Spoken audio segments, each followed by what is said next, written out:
Hello friends, welcome back to my channel. আশা করছি সবাই ভালো আছেন। আজকে আমি তৈরি করে দেখাবো খুবই মজার অরেঞ্জ পুডিং রেসিপি। এই পুডিংটি ছোট থেকে বড় সবাই খেতে খুব পছন্দ করবে। আশা করছি রেসিপিটি আপনাদের ভালো লাগবে।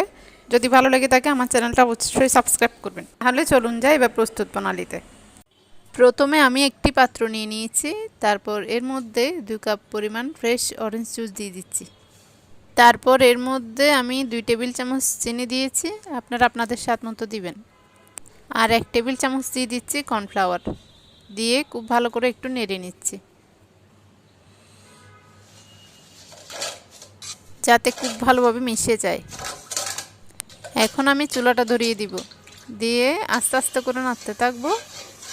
অনবরত নাড়তে নাড়তে এটা ঘন হয়ে আসবে। তারপর যে বাটিতে বসাবো ওই বাটিতে গরম থাকা অবস্থায় ঢেলে দিব, না হলে ওখানেই জমে যাবে। বাটিতে আমি আগে থেকে একটু তেল ব্রাশ করে নিয়েছি। তারপর আমি এটা ফ্রিজে নর্মাল টেম্পারেচারে সারা রাতের জন্য রেখে দিয়েছিলাম।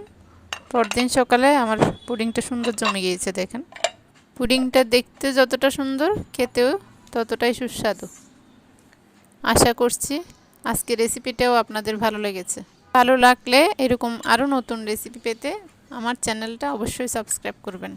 আজকের মতো এখানে বিদায় নিচ্ছি। সবাই ভালো থাকবেন। ধন্যবাদ।